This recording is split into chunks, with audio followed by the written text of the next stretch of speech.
একই বার্তা, আমার বার্তা দুটি। যদি সঠিকভাবে নির্বাচন হয়, জনগণ মতামত দিতে পারে, তিনি যদি জয়লাভ করেন তাকে আমি অভিনন্দন জানাবো। 2 নম্বর, যদি সঠিকভাবে তার সরকার হয়, আমি তাকে শুভেচ্ছা জানাবো।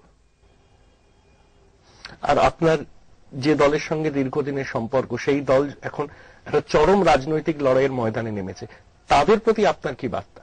সেই দলের বার্তা বলবো, রাজ্যকে বাঁচান, পার্টিকে বাঁচান, তাদের পন্থ তারাই পার করবে। দীর্ঘদিন মাটির তারা আমার অভিজ্ঞ, আমার চেয়ে অনেক বেশি অভিজ্ঞ। দল পরিচালনা, আমি কোনো দল পরিচালনা করিনি, কোন সরকার পরিচালনা কোনোদিন করিনি, শুধু আমার কোনো অভিজ্ঞতা নেই। তবে তাদের বলছি, পার্টি বাঁচান, দেশ বাঁচান, রাজ্য বাঁচান, এই বলবো।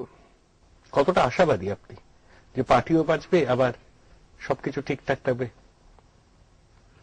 এই প্রেক্ষিতে দাঁড়িয়ে, আজকের দিনে দাঁড়িয়ে? এটা ওইসব ভবিষ্যৎবাণী জ্যোতিষীরাই করে, আমি আর কি বলবো। কিন্তু যারা মানুষের সঙ্গে যোগাযোগ নিবিড় থাকে, যারা মাটির গন্ধ, আমি তো এখন কোনো যোগাযোগ নিবিড় নেই। আপনি এড়িয়ে যাচ্ছেন। এড়িয়ে যাচ্ছি কি? এদিকেই বলছে আমি রাজনৈতিক লোক, এড়িয়ে যাওয়ার কথা নয়। এটা যে হলে কি হবে, আমি তো বললাম, যদি ওরা আসে সঠিক নির্বাচনের মাধ্যমে, জনগণের রায় যদি মানে ঠিক মতো এর ভেতর দিয়ে বেরিয়ে আসে, তাহলে জিতলে তো তিনি অভিনন্দন যে পাবেন। এই যে নির্বাচন কমিশনের প্রতিনিধিরা বারে বারে রাজ্যে আসছেন, সন্ত্রাস কবলিত এলাকাগুলো তারা ঘুরছেন এবং মানুষের ফিডব্যাক গুলো নিচ্ছেন, বারে বারে রাজ্য প্রশাসনকে বলছেন আপনারা অ্যাক্টিভ হন। এদিকে চিদম্বরমের সঙ্গে মুখ্যমন্ত্রী পত্রযুদ্ধ চলছে, হারমাত শব্দের ব্যবহার নিয়ে যুযুধান দুপক্ষের মধ্যে কথাবার্তা চলছে। কিভাবে দেখছেন? আপনারা কিছু বললেন না, হারমাত মানে কি? বাংলা ভাষা না ইংরেজি ভাষা না পর্তুগিজ ভাষা কি? চিদম্বরম জানে হারমাদের মানে?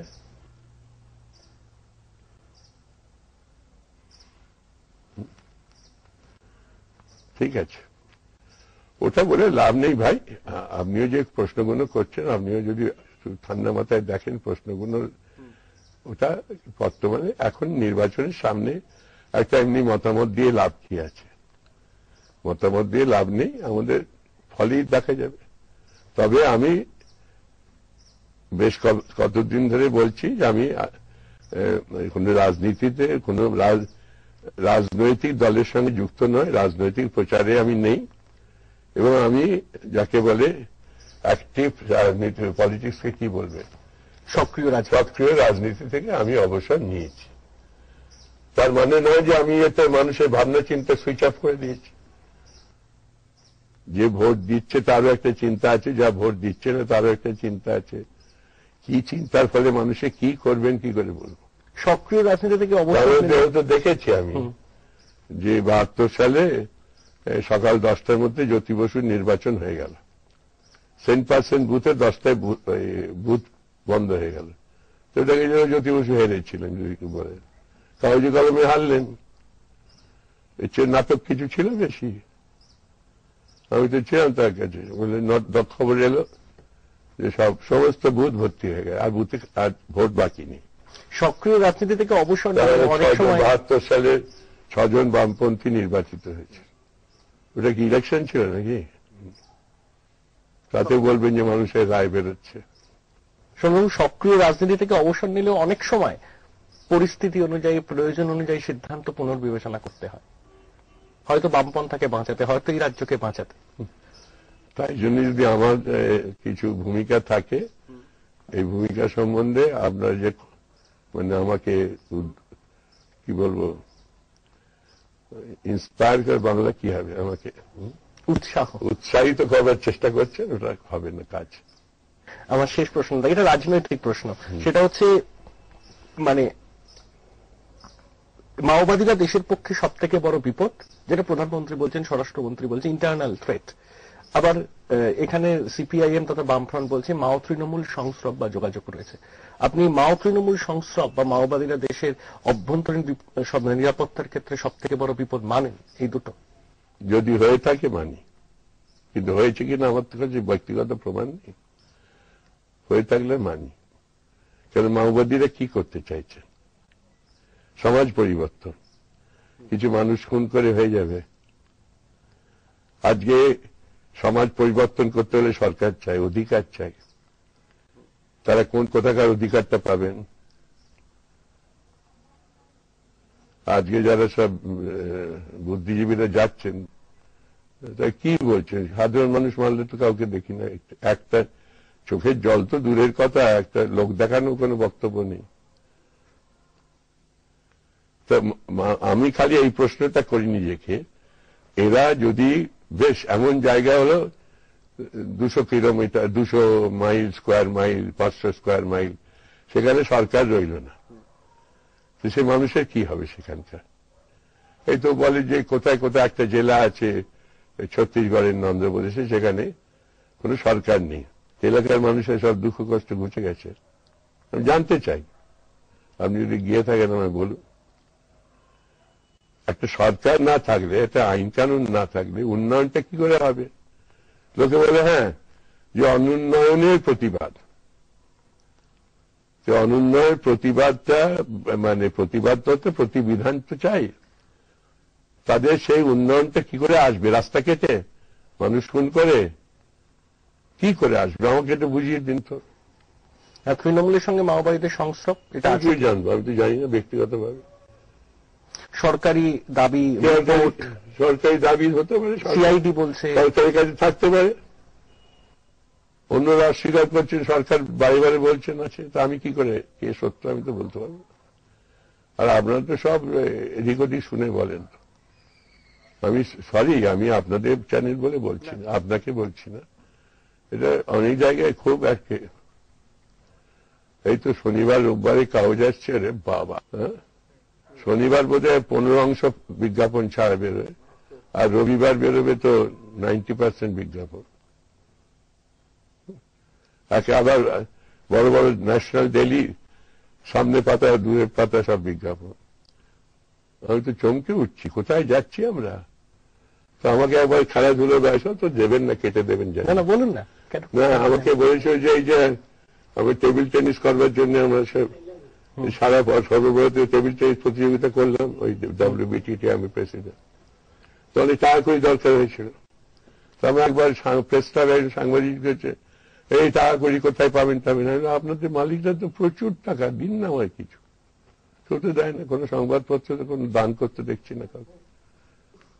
কেন করেন না কেন আপনার মালিকরা? আর কি হবে ভাই, আমি তো জানি, আমি অনেক পোড় খাওয়া লোক।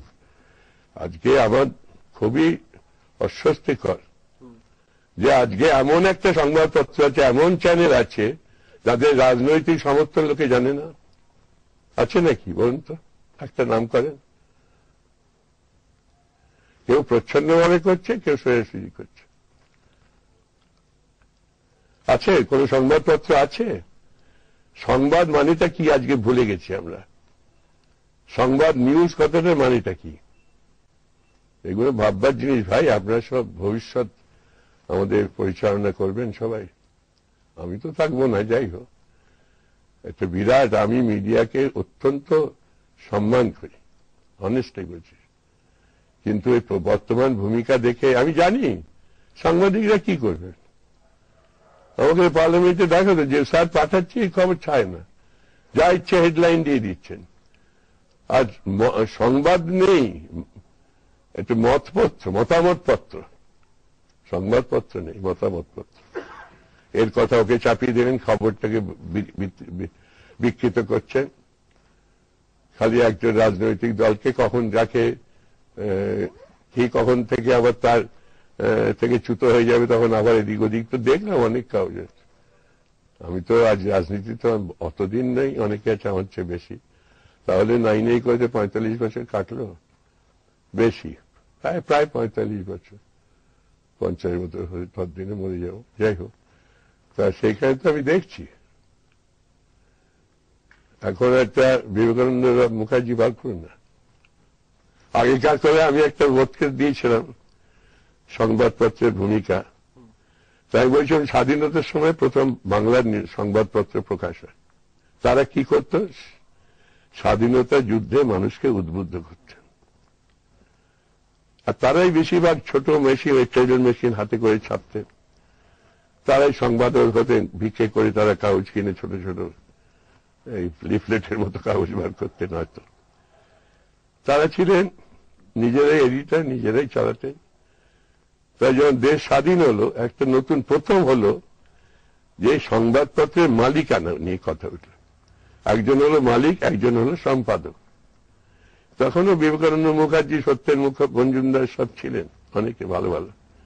দুজন বলে বলছি, অন্যরা নাই তাও নেন, অনেকেই ছিলেন ভালো। তো আমাদের নিখিল চক্রবর্তীও তো একজন সাংবাদিক ছিলেন, অনেকেই ছিলেন। আমি যাকে বাদ দিচ্ছি মানে মনে পড়ছে, তারা অকিঞ্চিতকর বলে নয়, তাদের সম্মান ছিল সমাজে। আর কোন কাগজে কে এডিটর জানে না, সবাইকে চেনেন। মালিকানা লাইনে চলছে। তবে তাদের যে অযোগ্য, মালিকানা বলেই অযোগ্য বলছি না, তবে এটা সংবাদকে বিকৃত করা আমার মনে হয় জনগণের কাছে অত্যন্ত অপরাধ। সংবাদ বিকৃত করা উচিত না। সত্য সংবাদ মানে যা সত্যের উপর প্রতিষ্ঠিত, সেটাই হচ্ছে খবর। তার উপরে মানুষের কার কি প্রতিক্রিয়া হবে সে মানুষ ঠিক করবে। অনেক অনেক অনেক ধন্যবাদ সোমনাথ বাবু, আমাদের নিউজ টাইমের সাথে এতক্ষণ কথা বলার জন্য। সমস্ত বিষয় তার নিজের বই থেকে শুরু করে সমসাময়িক রাজনীতি, তার রাজনীতিতে ফিরে আসা, সমস্ত বিষয় নিয়ে খোলামেলা অকপটে সমস্ত প্রশ্নের জবাব দিয়েছেন তিনি আমাদের।